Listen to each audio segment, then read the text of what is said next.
मंदिर है, मंदिर है, मंदिर है घर ये हमारा। मंदिर है घर ये हमारा।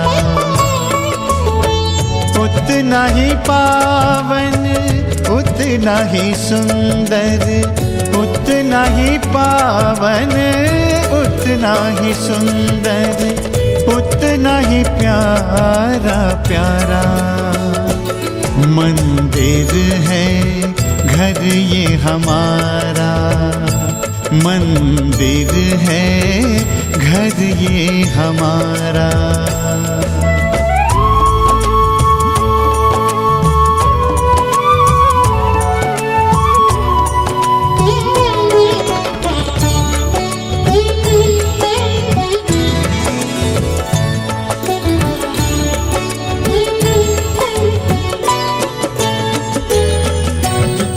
द्वार पे स्वस्तिक मंगल चिन्ह बना है। आंगन में तुलसी, तुलसी तले दिया है। इस मंदिर में लक्ष्मी नारायण, इस मंदिर में लक्ष्मी नारायण करते हैं उजियारा। ओ मंदिर है, मंदिर है, मंदिर है घर ये हमारा।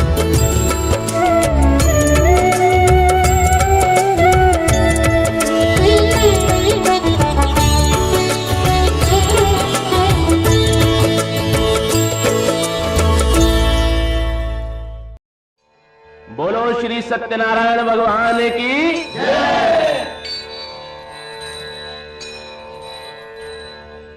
सज्जनों, ऋषि व्यास जी महाराज बोले कि एक समय नैमिषारण्य तीर्थ में शौनक आदि 88,000 ऋषि पुराण वेता सूत जी से पूछने लगे, हे महर्षि, जिस व्रत अथवा तप से हमको अभिष्ट फल प्राप्त हो सके उसको हमारी सुनने की इच्छा है, आप हमसे कहने की कृपा करें। श्री सूत जी बोले, एक समय यही प्रश्न नारद जी ने लक्ष्मीपति श्री विष्णु भगवान से पूछा था। विष्णु भगवान ने देवर्षि नारद जी से जिस प्रकार कहा था उसे तुम मन लगाकर सुनो। एक समय नारद जी दूसरों की भलाई करने की इच्छा से अनेकानेक लोकों में घूमते घूमते मृत्यु लोक में आ गए। यहां आकर अनेक योनियों में उत्पन्न हुए समस्त मनुष्यों को तरह तरह के कलेशों और अपने अपने कर्मों से दुखी देखकर इन प्राणियों का दुख किस प्रकार दूर हो, ऐसा मन में विचार कर विष्णु लोक को चले गए। वहां श्वेतवर्ण, चतुर्भुज, शंख, चक्र, गदा, पद्म एवं वनमालाओं से सुशोभित देवादिदेव श्री विष्णु भगवान को देखकर नारद जी उनकी स्तुति करने लगे। विष्णु भगवान ऐसी स्तुति सुनकर नारद जी से बोले, हे नारद, तुम्हारे आने का क्या कारण है और तुम्हारे मन में क्या है? हे मुनि, वो सब तुम मुझसे कहो, मैं उन सब का उत्तर दूंगा। नारद जी बोले, हे भगवान, मृत्यु लोक के प्राणी अनेकानेक योनियों में उत्पन्न होकर पाप कर्मों से महादुखी हो रहे हैं। अतः यदि आपकी मेरे ऊपर कृपा है तो बताइए कि उनका दुख किस प्रकार से दूर होगा। श्री भगवान ने कहा, हे पुत्र, तुमने संसार के ऊपर कृपा करने की इच्छा से बड़ी ही उत्तम बात पूछी है। जिस उपाय से प्राणी मोह माया से मुक्त हो जाते हैं उसे तुम ध्यान से सुनो। स्वर्ग एवं मृत्यु लोक में पुण्य प्रदान करने वाला एक परम दुर्लभ व्रत है। तुम्हारे स्नेह से मैं उस व्रत को कहता हूं। श्री सत्यनारायण के व्रत को भली भांति विधि पूर्वक करने से प्राणी शीघ्र ही सुख भोग कर परलोक में मोक्ष को प्राप्त होता है। भगवान के ऐसे वचन सुनकर नारद ऋषि बोले, हे भगवान, उस व्रत का क्या फल और क्या विधि है, एवं उस व्रत को किस किस ने किया, तथा वो व्रत कौन से दिन करना चाहिए, ये सब विस्तार से कहने की कृपा करें। श्री भगवान बोले कि ये व्रत दुख और शोक आदि को शांत करने वाला, धन और धान्य को बढ़ाने वाला, सौभाग्य और संतान का देने वाला और सर्वत्र विजय का देने वाला है। और जिस किसी दिन मनुष्य भक्ति और श्रद्धा से युक्त हो, उसी दिन संध्या के समय श्री सत्यनारायण भगवान की पूजा करे, ब्राह्मण और बंधुओं सहित धर्म में तत्पर रहे, मिठाई, केले के पके फल, घी, दूध और गेहूं का आटा या चावल का आटा, शक्कर अथवा गुड़ ही लेकर संपूर्ण प्रसाद को भक्ति भाव से इकट्ठा करके भगवान का भोग लगावे, तथा अपने बांधुओं सहित कथा सुन और ब्राह्मणों को दक्षिणा देने के पश्चात बंधु बांधुओं सहित ब्राह्मणों को भोजन करावे, फिर भक्ति से स्वयं प्रसाद भक्षण करे और श्री सत्यनारायण भगवान का ध्यान करके अपने स्थान को चला जाए। इस व्रत का आचरण करने से निश्चय ही मनुष्य की समस्त इच्छाएं पूर्ण हो जाती हैं। विशेष करके कलयुग में पृथ्वी पर यही एक छोटा उपाय है। इति श्री स्कंद पुराणे रेवा खंडे सत्यनारायण व्रत कथायाम प्रथमो अध्याय संपूर्णम।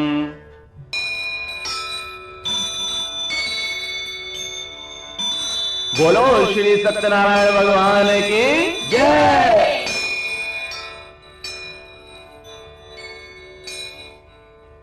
सूत जी बोले, हे ब्राह्मणों, इसके बाद जिसने इस व्रत को किया उस कथा को कहता हूं। काशीपुरी नामक सुंदर नगरी में एक अत्यंत निर्धन शतानंद नामक ब्राह्मण रहता था। वो ब्राह्मण भूख और प्यास से दुखी हो नित्य ही पृथ्वी के ऊपर विचरता था।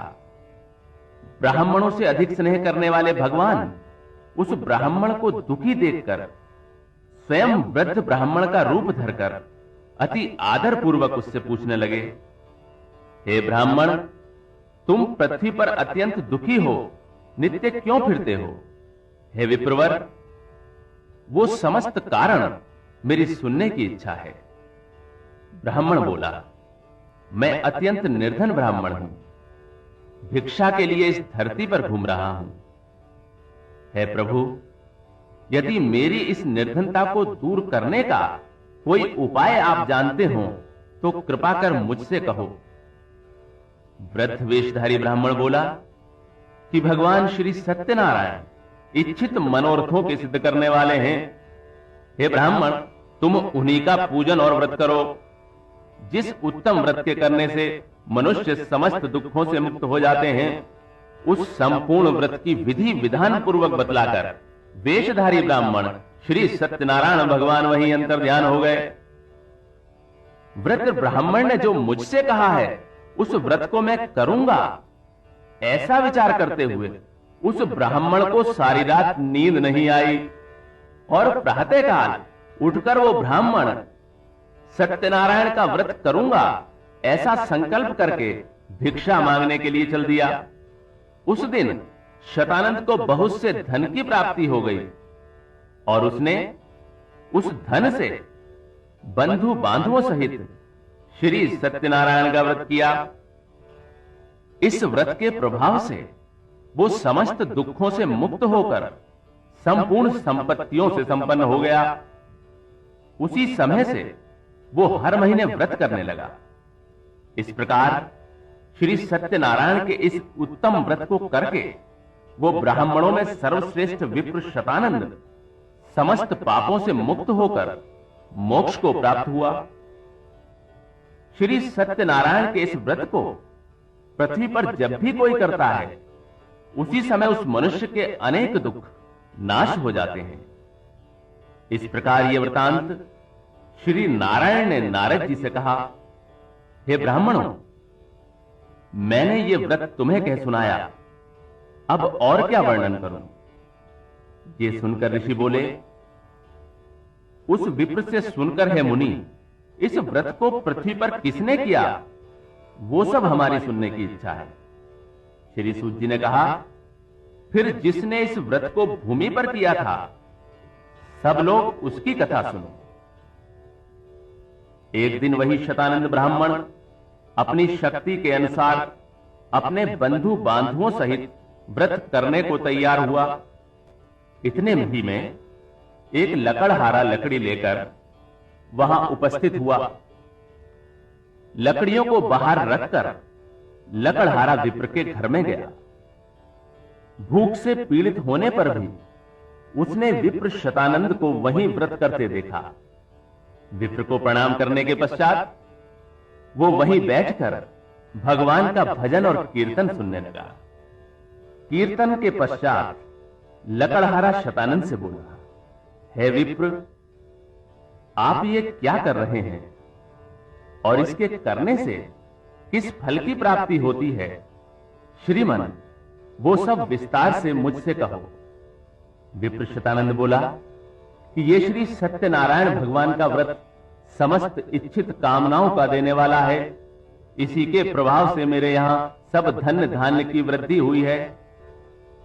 शतानंद से इस व्रत को सुनकर वो लकड़हारा बहुत प्रसन्न हुआ और भगवान के प्रसाद का भक्षण कर नगर को चला गया।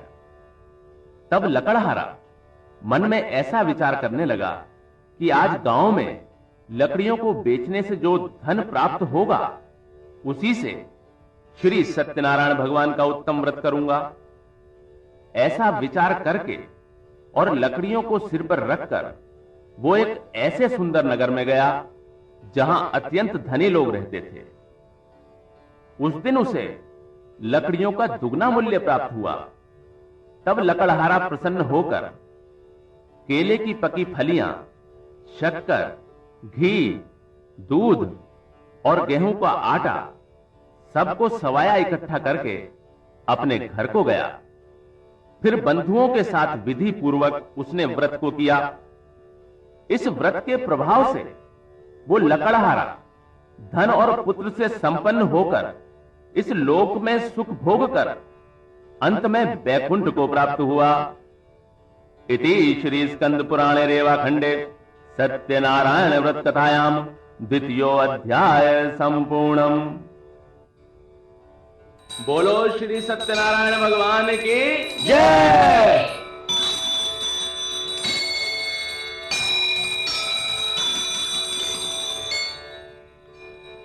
श्री सूत जी बोले, हे श्रेष्ठ मुनियों, अब आगे की कथा ध्यान लगाकर सुनिए। पूर्व काल में उल्का मुख नाम का एक महाबुद्धिमान राजा था। वो धर्मात्मा राजा नित्य मंदिरों में जाता था और ब्राह्मणों को धन देकर संतुष्ट करता था। उस राजा की लावण्यवती कमलवदनी पतिव्रता स्त्री थी। वे दोनों भद्रशिला नदी के तट पर श्री सत्यनारायण भगवान का व्रत कर रहे थे। इतने ही में एक साधु नाम का साहूकार वहां आकर उपस्थित हुआ।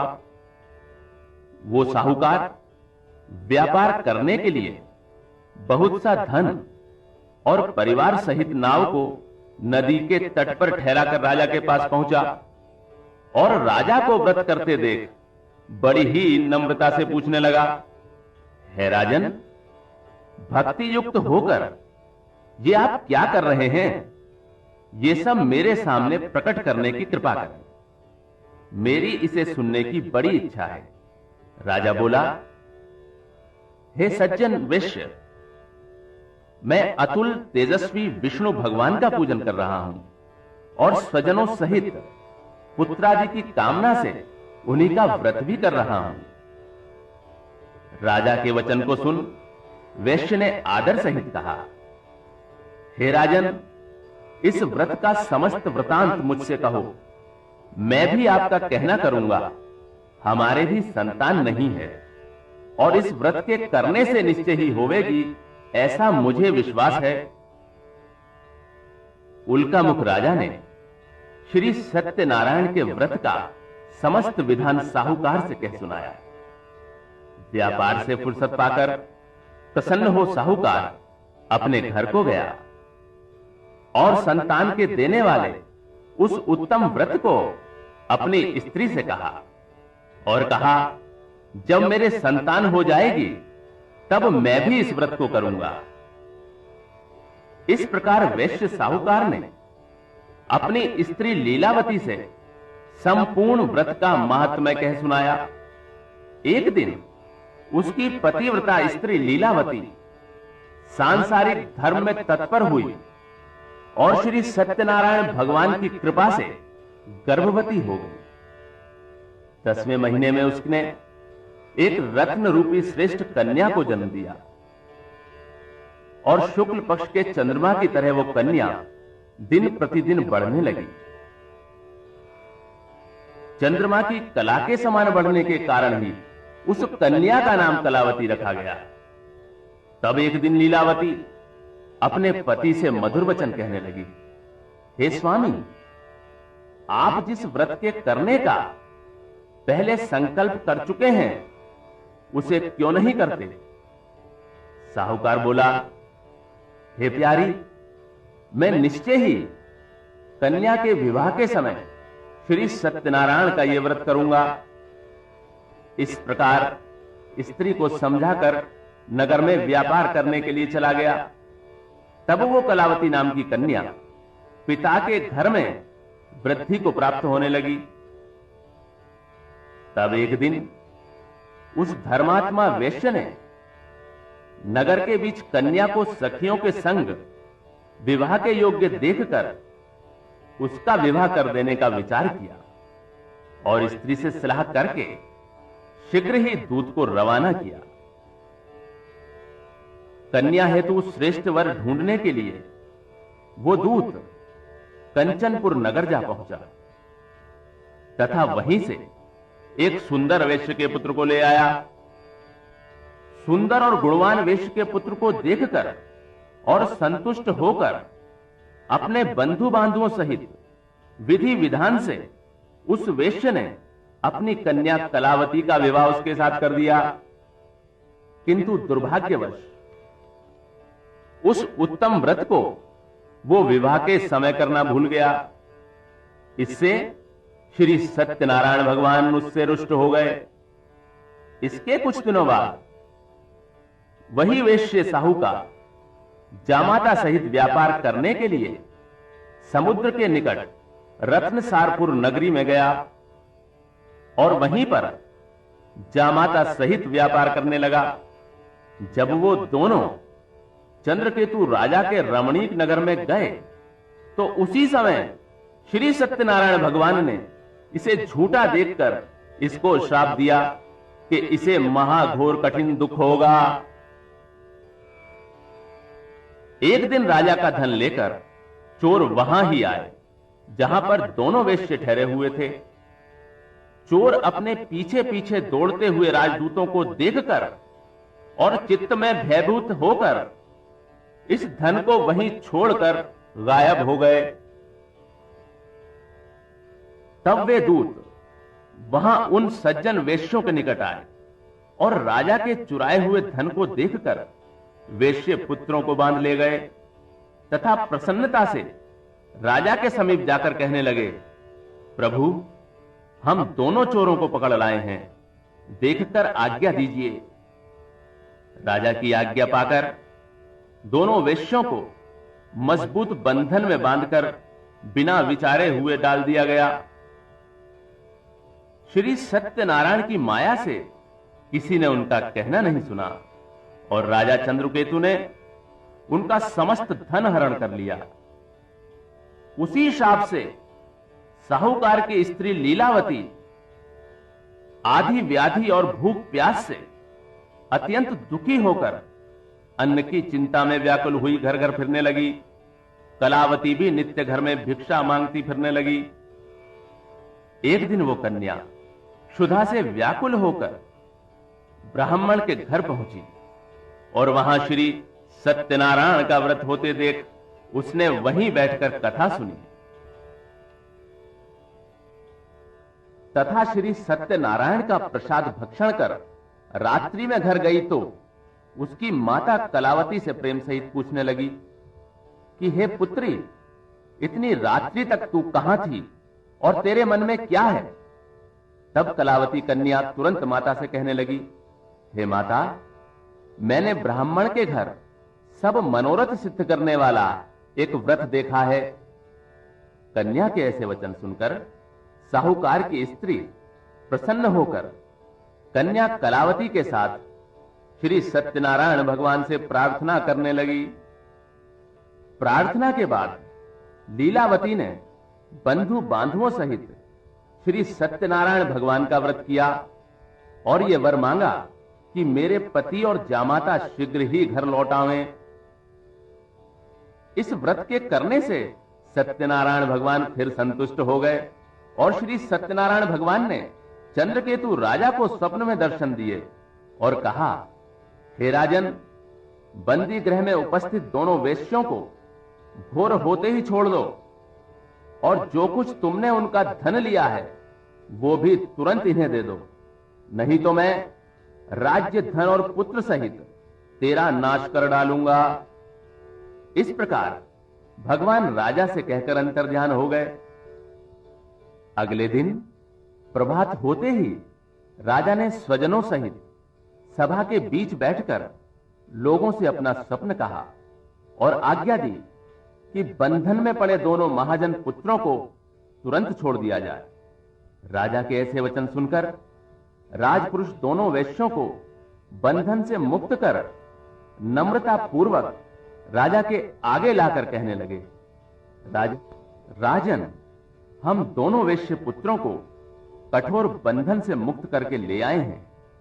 तब दोनों ने राजा को प्रणाम करके पहला वृतांत स्मरण करने लगे और भय से व्याकुल हो कुछ भी ना बोल सके। तब राजा ही वेश्य पुत्रों से आदर पूर्वक कहने लगा, भाग्य से तुमको महादुख प्राप्त हुआ, अब तुम्हें कुछ भय नहीं है। और उनकी बेड़ियां कटवाकर क्षौर कर्मादिक करवाया। तब राजा ने वस्त्र आभूषण देकर उनको वचनों से अच्छी तरह संतुष्ट किया और जो कुछ उनका धन लिया था उसको दुगना करके उनको दिया और कहा, हे महाजनों, आप अपने अपने घर को जाओ। राजा को प्रणाम करके वे दोनों महावेश्य अपने घर को चल दिए। इति श्री स्कंद पुराणे रेवाखंडे सत्यनारायण व्रत कथायाम तृतीयो अध्याय संपूर्णम। बोलो श्री सत्यनारायण भगवान की जय।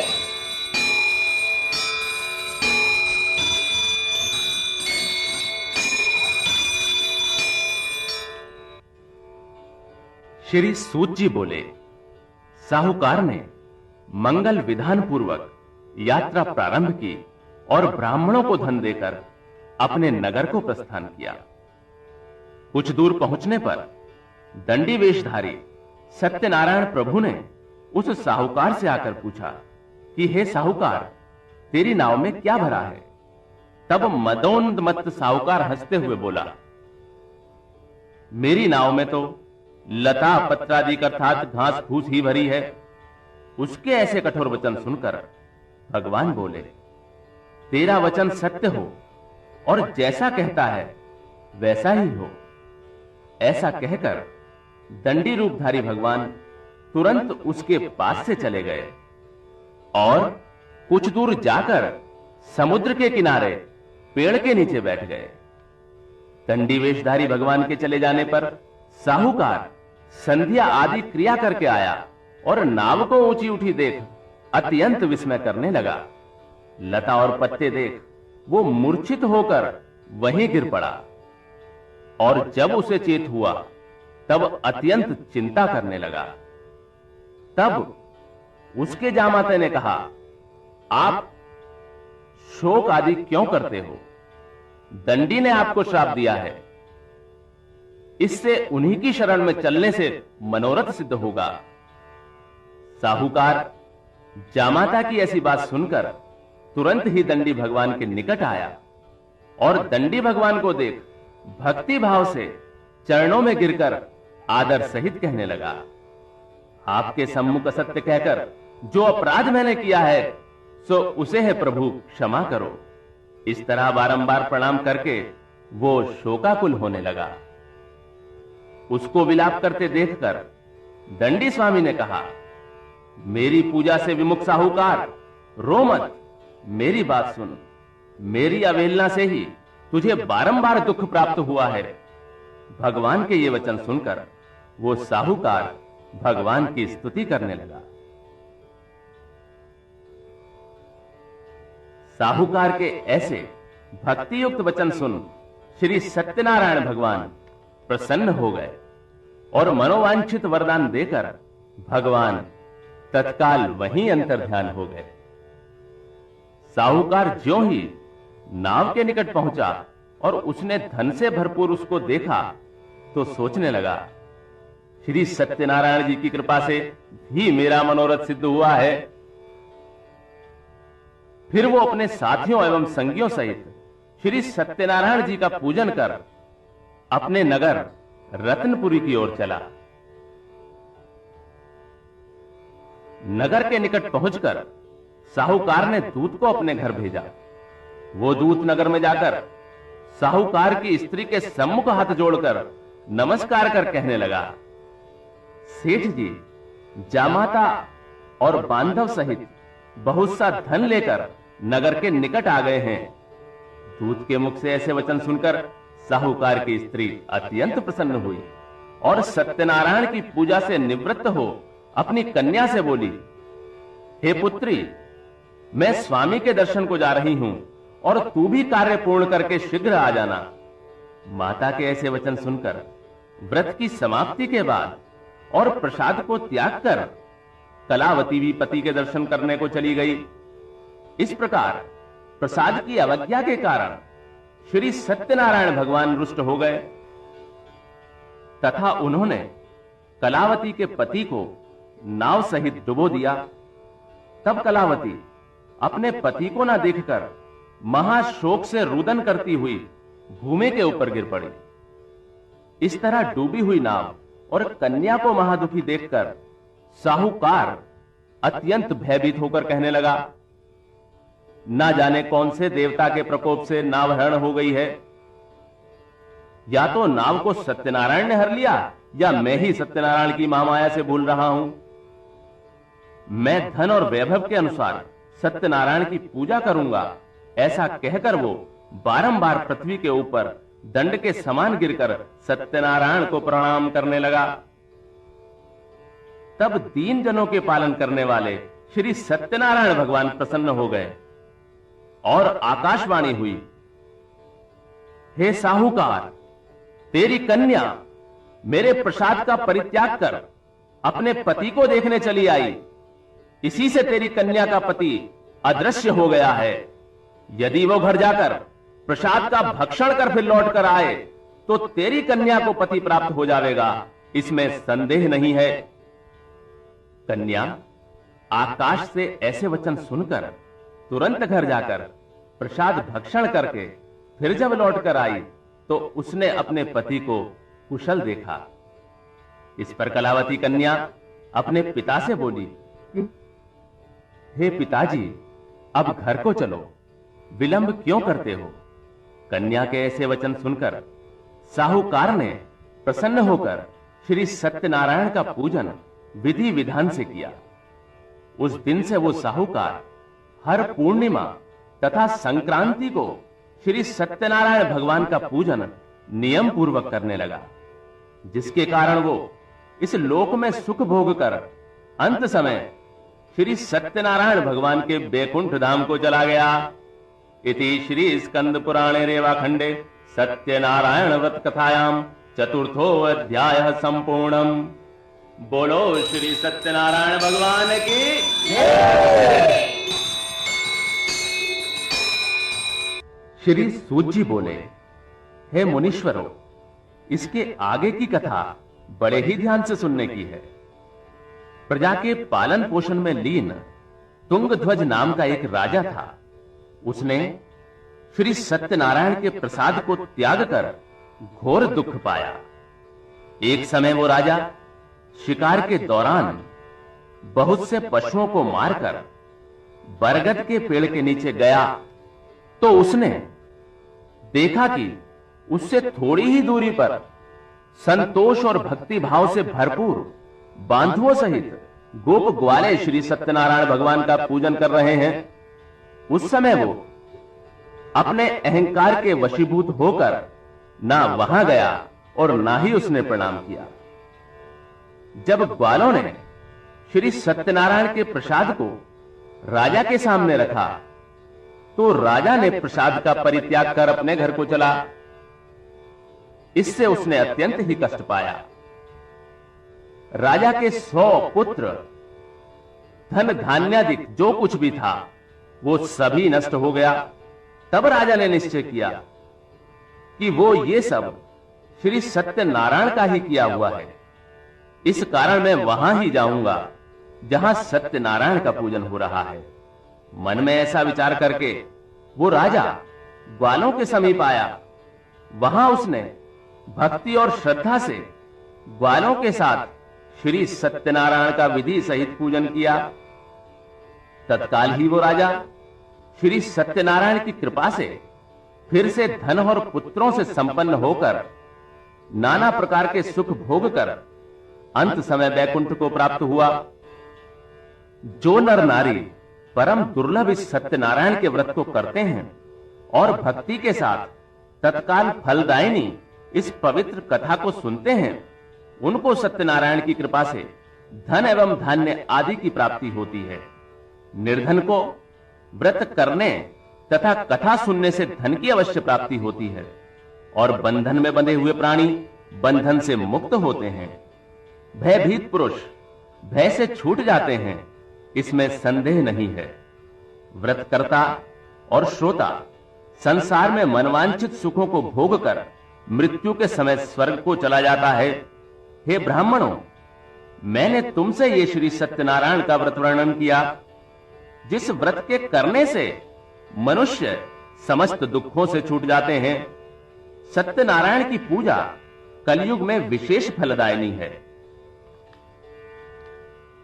हे मुनीश्वरों, इस जन्म के पहले मानव देह को पाकर जिन्होंने सत्यनारायण का व्रत किया है, उनके दूसरे जन्मों की कथा कहता हूं। काशी नगरी का शतानंद अपने दूसरे जन्म में परम बुद्धिमान सुदामा नाम का ब्राह्मण होकर श्री कृष्ण भगवान का दर्शन कर मोक्ष को प्राप्त हुआ। लकड़हारा जो भील था, वो केवट होकर श्री रामचंद्र जी की सेवा कर मोक्ष को प्राप्त हुआ। उल्का मुख महाराज दशरथ नाम के राजा होकर श्री रंगनाथ जी की पूजा कर बैकुंठ को गए। साधु नाम का धर्मात्मा साहूकार दूसरे जन्म में मोरध्वज राजा हुआ, जिसने अपने पुत्र को चीरकर तथा उसे ब्राह्मण रूपधारी श्री कृष्ण को देकर मोक्ष को प्राप्त किया। तुंगध्वज राजा दूसरे जन्म में स्वयंभू मनु हुए, जो भगवान के परम भक्त बनकर बैकुंठ को प्राप्त हुए। इस प्रकार जो मनुष्य श्री सत्यनारायण भगवान के व्रत की कथा का श्रवण करते हैं, वे सांसारिक बंधनों से मुक्त होकर मोक्ष को पाते हैं, इसमें किंचित भी संदेह नहीं है। इति श्री स्कंद पुराणे रेवाखंडे सत्यनारायण व्रत कथायाम पंचमो अध्याय समाप्त। बोलो श्री सत्यनारायण भगवान की जय।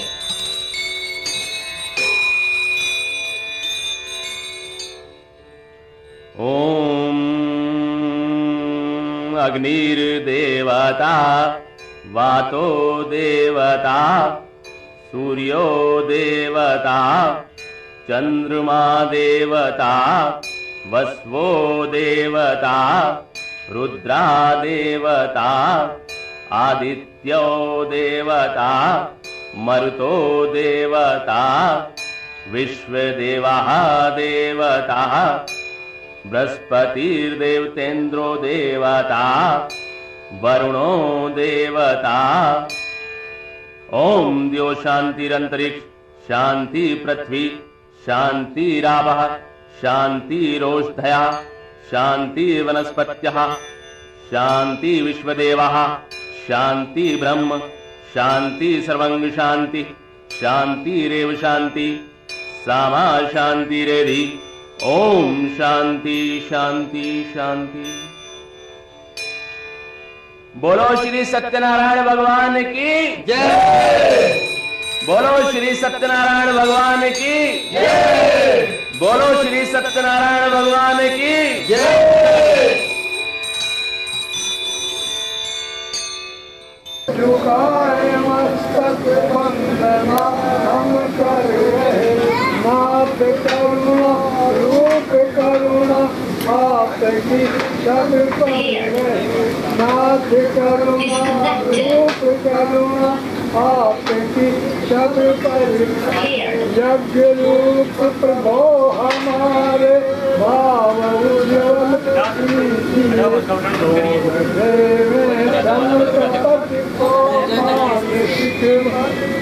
बोल यज्ञ महाराज की बोल हवन महाराज की बोल यज्ञ महाराज की आरती बोलो। ओम जय जय विष्णु भगवान की आरती बोलो।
संग चारो भैया बाबा संग चारो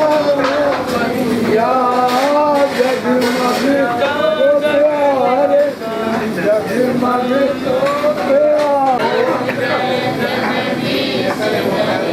श्री सत्यनारायण जी की आरती। जो कोई नर गावे प्रभु प्रेम कोई नर गावे शिवानंद स्वामी हरे स्वामी हरे पावे ओम जय जगदीश हरे सत्यनारायण भगवान की जय। और लक्ष्मी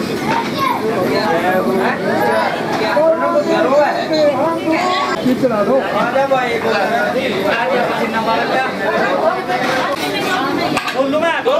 छोटी है वो बड़ी सी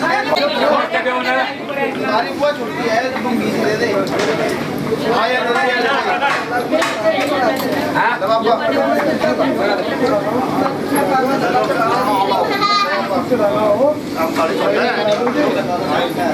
प्रसाद चढ़ा दिया भीतर वाला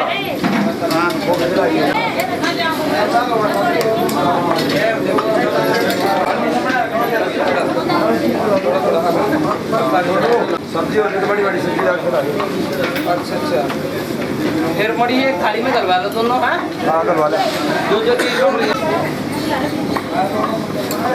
तुम दो थाली लेके चढ़ा देना पापा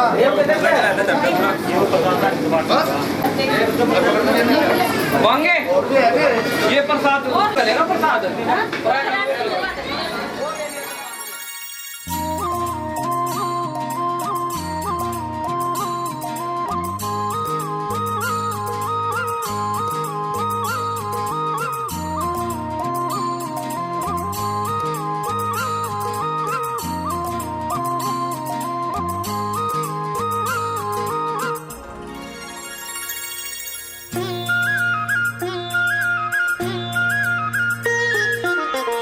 जब मैं था तब हरि नहीं, अब हरि है मैं नहीं। जब मैं था तब हरि नहीं, अब हरि है मैं नहीं। जब अंधियारा मिट गया, दीपक देर का माही कबीरा, दीपक देर कमाही।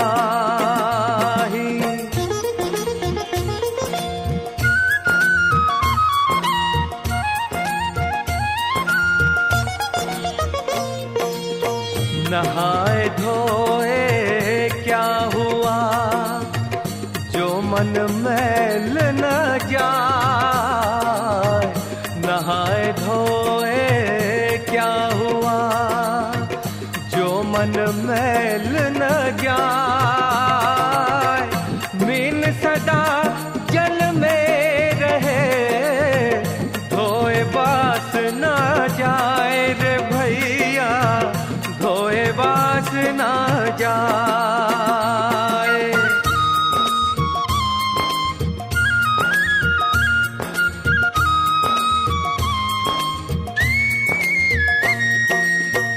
प्रेम पियाला जो पिलाया, शीश दक्षिणा दे। प्रेम पियाला जो पिलाया, शीश दक्षिणा दे। लोभी शीश न दे सके, नाम प्रेम का ले रे भैया, नाम प्रेम का ले।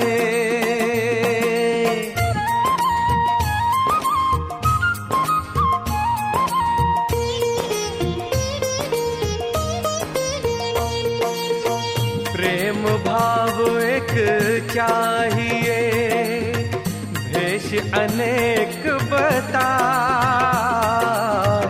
प्रेम भाव एक चाहिए, भेष अनेक बताए। चाहे घर में बास करे, चाहे बन को जाए कबीरा, चाहे बन को जाए।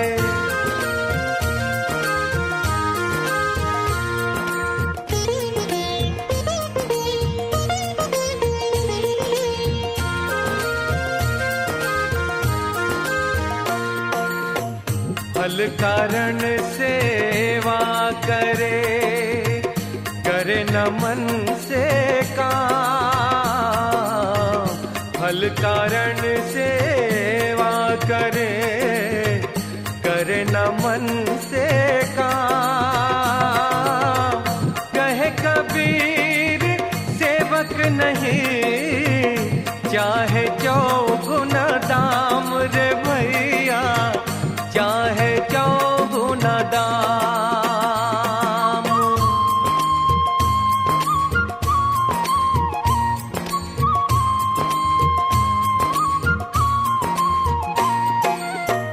माला फेरत जुग गया, मिटा न मन का फेर।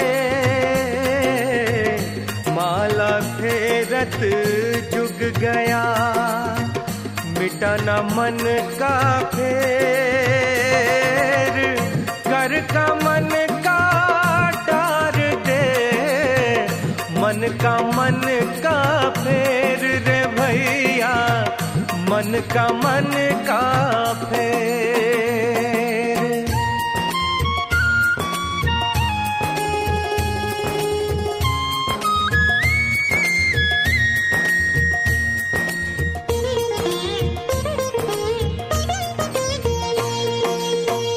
माया छाया एक सी, बिरला जाने को। माया छाया एक सी, बिरला जाने को। भायत के पीछे लड़े, सम्मुख भागे सोए कबीरा, सम्मुख भागे सोए।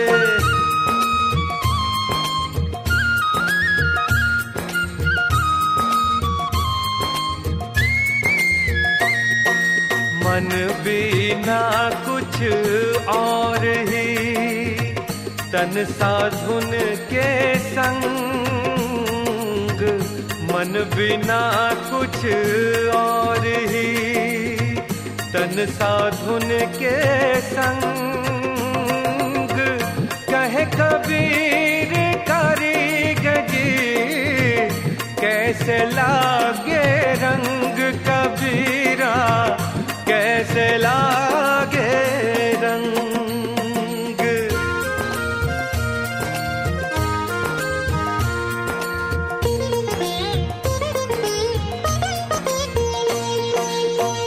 काया भजन क्या करे, कपड़ा धोई न धोई। काया भजन क्या करे, कपड़ा धोई न धोई। उजल हुआ ना छूटिए, सुख निसाई न सोई, सुख निसाई न सोई।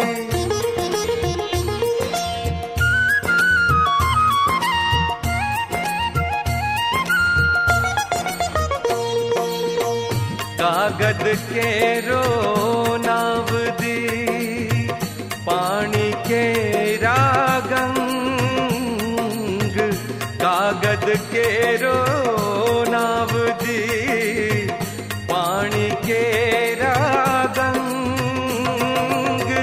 कहे कबीर कैसे फिरूं, पंच कुसंगी संग कबीरा, पंच कुसंगी संग।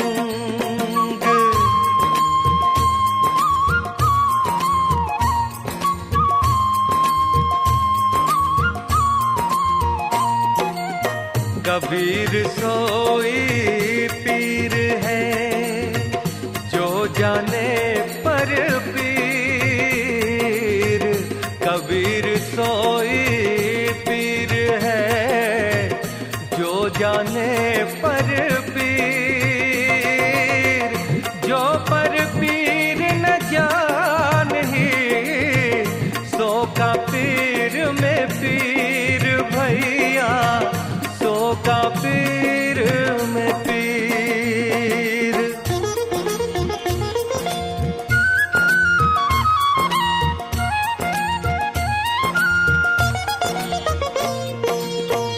आता है तो जान दे, तेरी दशा ना जाए।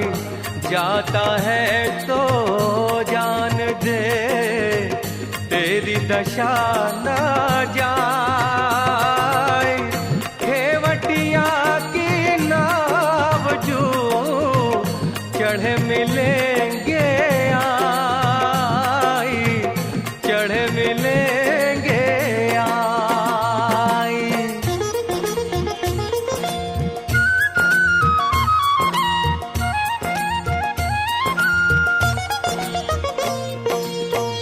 कुल केला कुल उबरे, कुल राख्या कुल जाय।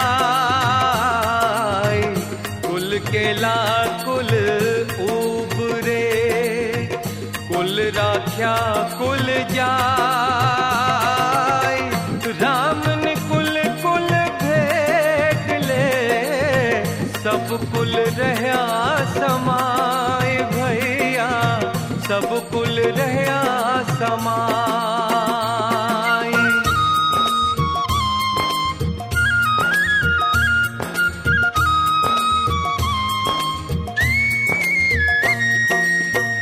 माया मरी ना मैं मरा, मर मर गया शरीर। माया मरी ना मैं मरा, मर मर गया शरीर। आशा तृष्णा ना मरी, कह गए दास कबीर रे भैया, कह गए दास कबीर।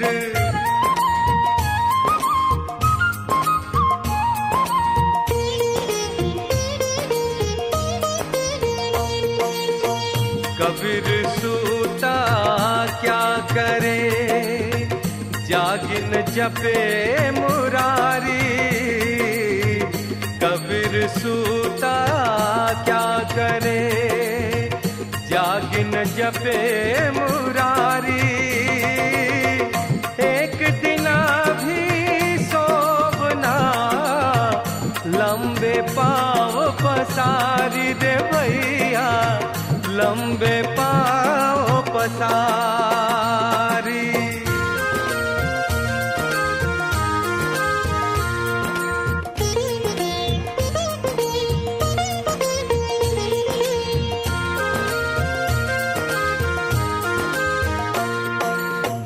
कबीर सूता क्या करे, गुरु गोविंद के जाय। कबीर सूता क्या करे, गुरु गोविंद के जाय। तेरे सिर पर जम खड़ा, खर्च काहे का खाए रे भैया, खर्च काहे का खाए।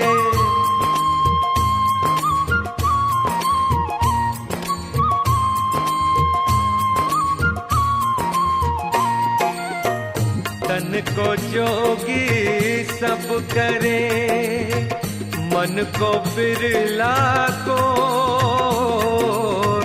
तन को जोगी सब करे, मन को बिरला को।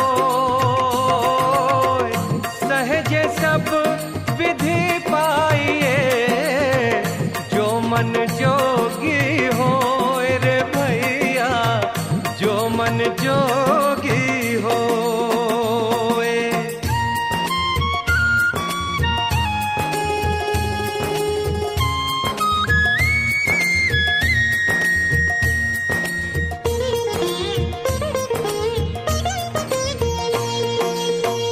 नहीं शीतल है चंद्रमा, हिम नहीं शीतल हो।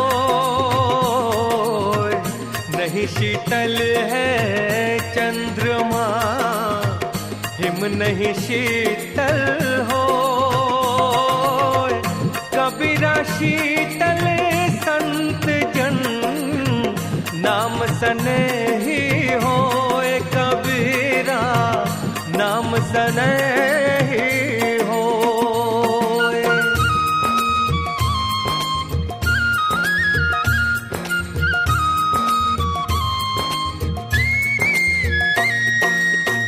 पोथी पढ़ पढ़ जगमुआ, पंडित भया न कोय। पोथी पढ़ पढ़ जगमुआ, पंडित भया न कोय। ढाई आखर प्रेम का, पढ़े सो पंडित होए कबीरा, पढ़े सो पंडित होए।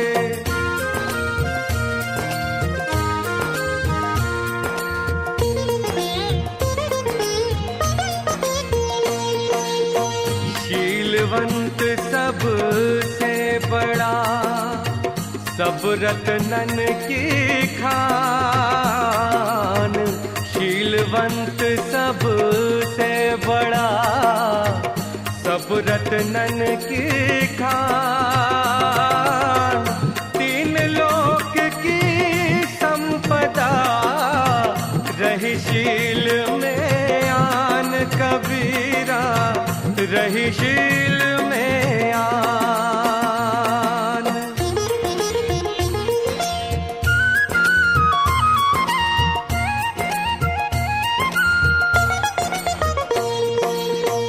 साईं इतना दीजिए, जाम कुटुंब समान। साईं इतना दीजिए, जाम कुटुंब समाए। मैं भी भूखा न रहूं, साधु न भूखा जाए कबीरा, साधु न भूखा जाए।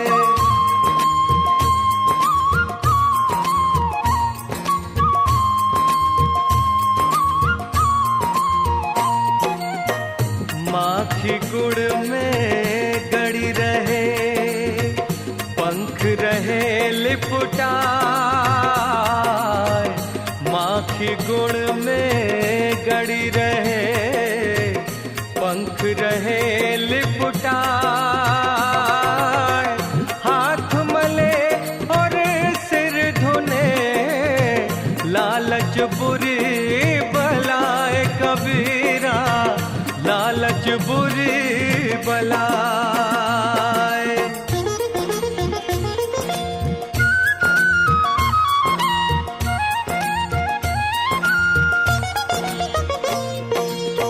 सुमिरन मन में लाइए, जैसे नाद कुरंग। सुमिरन मन में लाइए, जैसे नाद कुरंग। कहे कबीर बिसर नहीं, प्राण तजे तई संग कबीरा, प्राण तजे तई संग।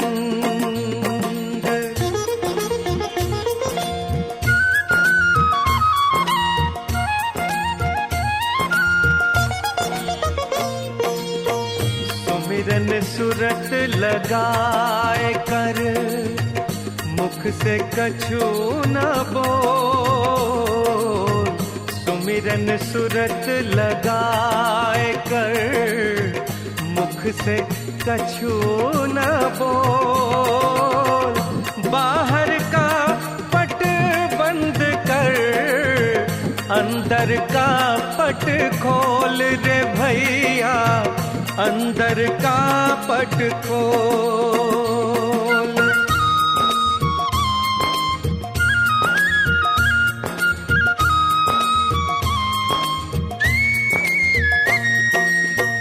साहिब तेरी साहिबी, सब घट रही समान।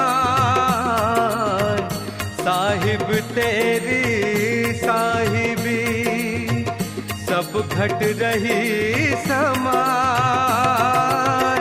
ज्यों मेहंदी के पात में लाली लखी न जाए कबीरा, लाली लखी न जाए।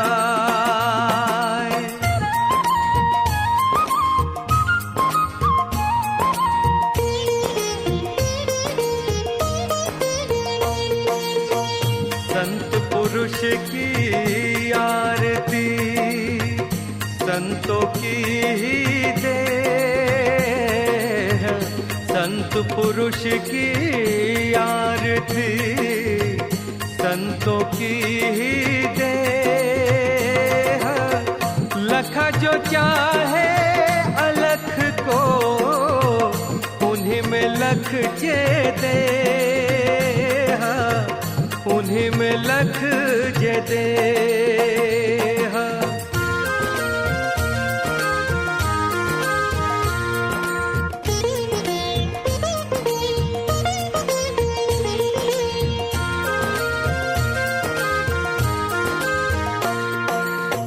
ज्ञान रतन का जतन कर माटी का संसार,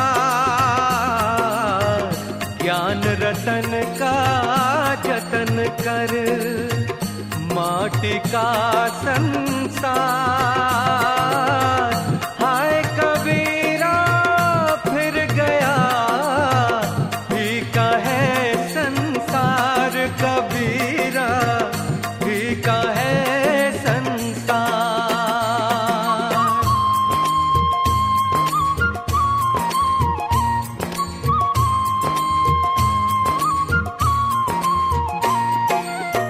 हरि संगत शीतल भया मिटी मोह की ताप, हरि संगत शीतल भया मिटी मोह की ताप।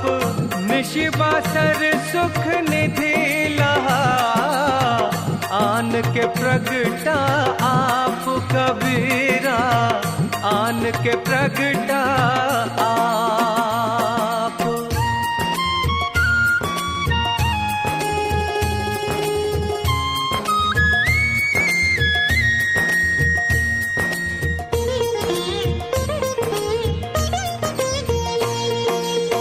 कबीर मन पंछी भया भय ते बाहर जाए,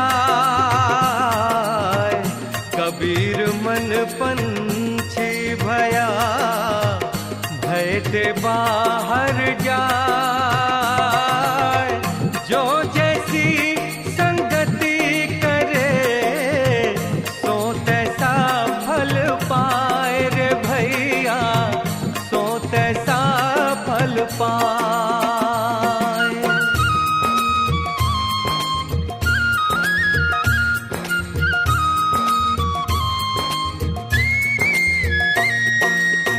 कुटिल वचन सबसे बुरा जासे होत न छार, कुटिल वचन सबसे बुरा जासे होत न छार।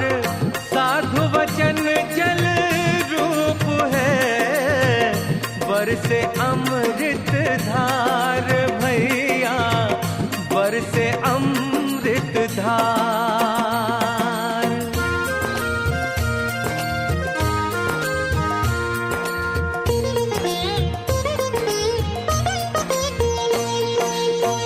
राम बुलावा भेजिया दिया कबीरा रो, राम बुलावा भेजिया दिया कबीरा रो। जो सुख साधु संग में सो वैकुंठ न होए कबीरा, सो वैकुंठ न होए।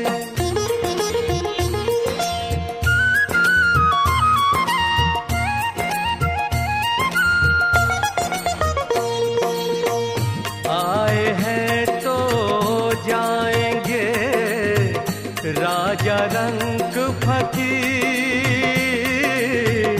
आए हैं तो जाएंगे, राजा रंग फकीर एक सिंहासन चढ़ी चले, एक बंधे जंजीर कबीरा, एक बंधे जंजीर।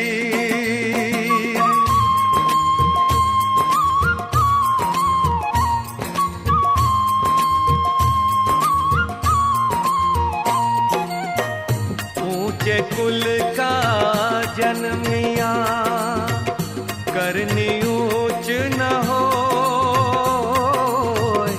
ऊंचे कुल का जन्मिया करनी ऊंच न हो। स्वर्ण कलश सुरा भरा साधु निंदा होए कबीरा, साधु निंदा होए।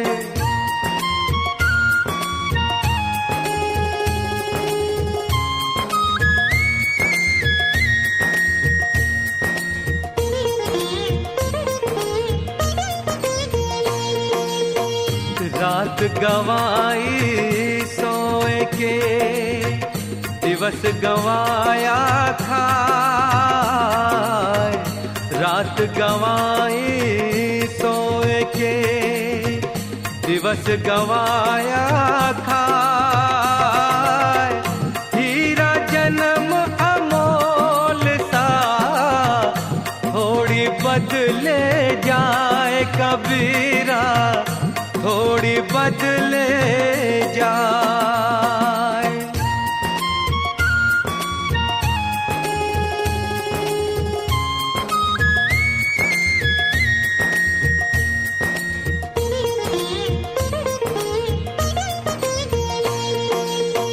कामी क्रोधी लालची इनसे भक्ति न हो,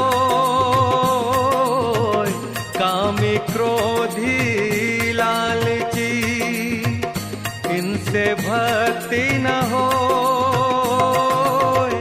भक्ति करे कोई सूरमा, जाति वरन कुल खोए कबीरा, जाति वरन कुल खोए।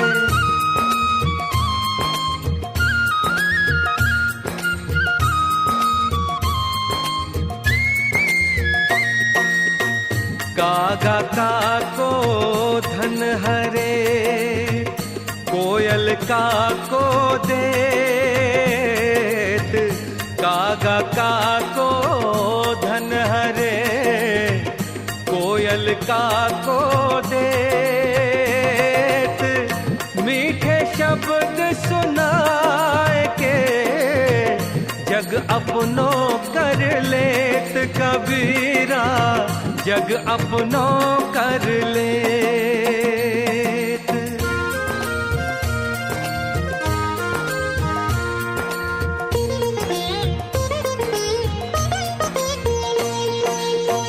लूट सके तो लूट ले राम नाम की लूट, लूट सके तो लूट ले राम नाम की लूट। पीछे फिर पछताओगे, प्राण जाए जब छूट कबीरा, प्राण जाए जब छूट।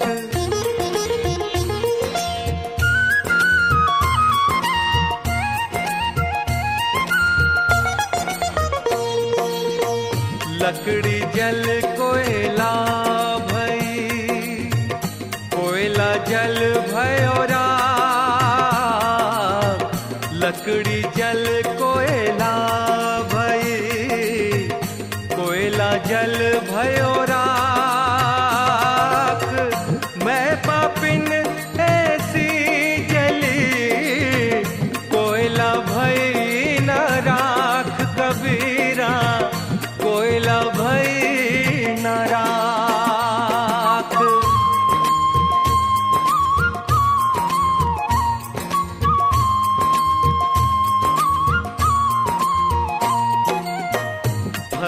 भजन हरि नाम है, दूजा दुख अपार। भक्ति भजन हरि नाम है, दूजा दुख अपार। मन सवाचा कर्मणा कबीरा सुमिरन सार। कबीरा कबीरा सुमिरन सार।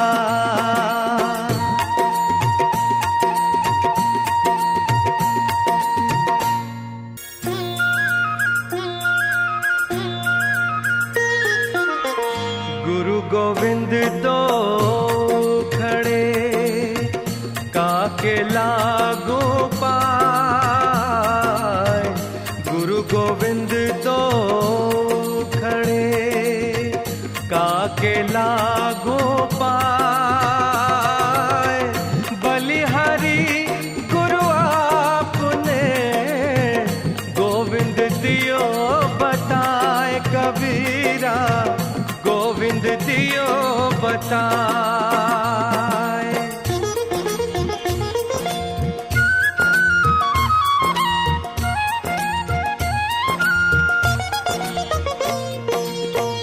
यह तन विष की बेलरी गुरु अमृत की खान।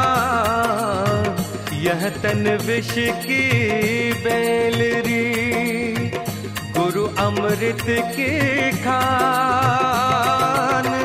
शीश दियो जो गुरु मिले तो भी सस्ता जान रे भैया, तो भी सस्ता जान।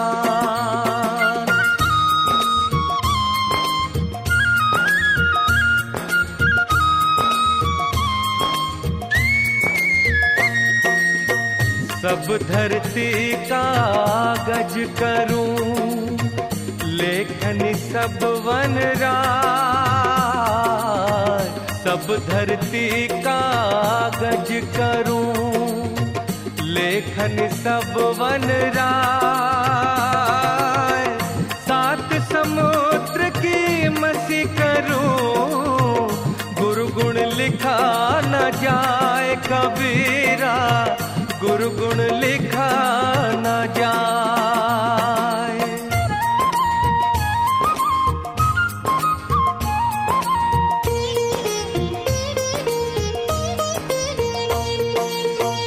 ऐसी वाणी बोलिए मन का आपा खोए। ऐसी वाणी बोलिए मन का आपा खोए। औरन को शीतल करे, आप हो शीतल हो। आप हो शीतल हो।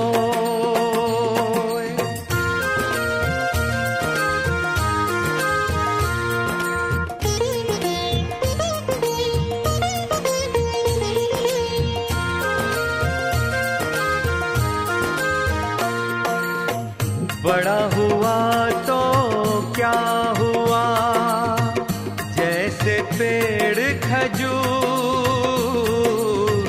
बड़ा हुआ तो क्या हुआ, जैसे पेड़ खजूर।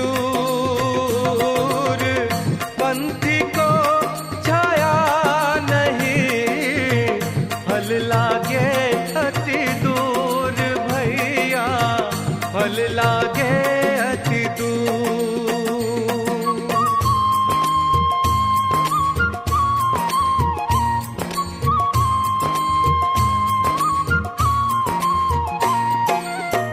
निंदक नियरे राखिए, आंगन कुटी छवाए। निंदक नियरे राखिए, आंगन कुटी छवाए। बिन पानी साबुन बिना, निर्मल करे सुहाए। कबीरा निर्मल करे सुहाए।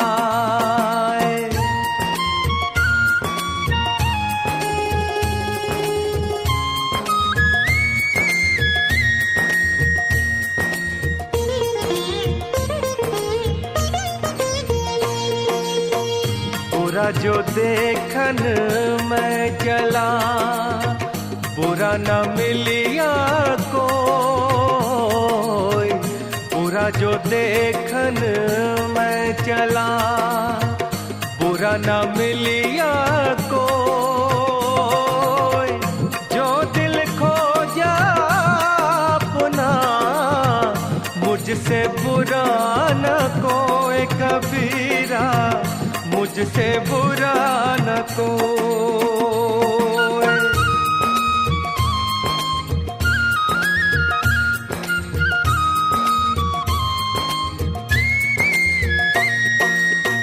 दुख में सुमिरन सब करे, सुख में करे न कोई। दुख में सुमिरन सब करे, सुख में करे न कोई।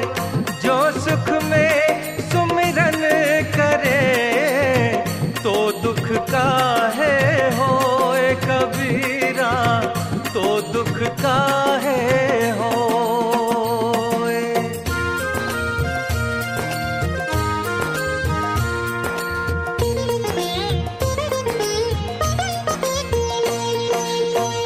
माटी कहे कुम्हार से, तू क्यों रोंदे मोय।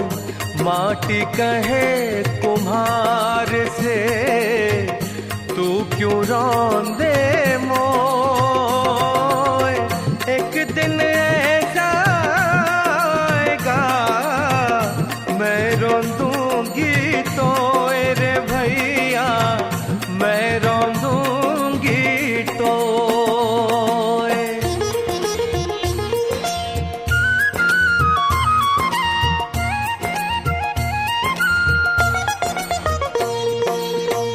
पानी केरा बुदबुदा, असमानस की जात।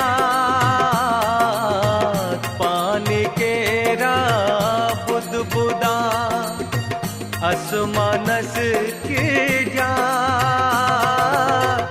देखत ही छुप जाएगा, जो सारा प्रभात कबीरा, जो सारा प्रभात।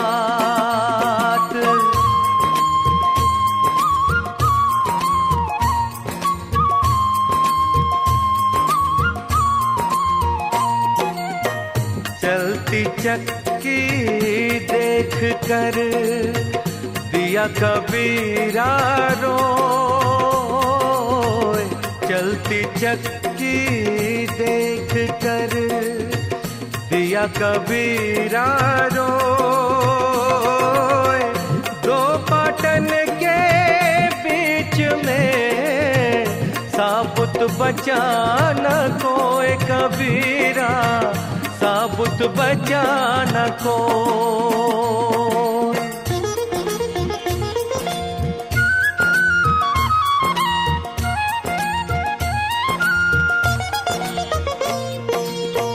मालिन आवत देख के कलियन करे पुकार। मालिन आवत देख के कलियन करे पुकार।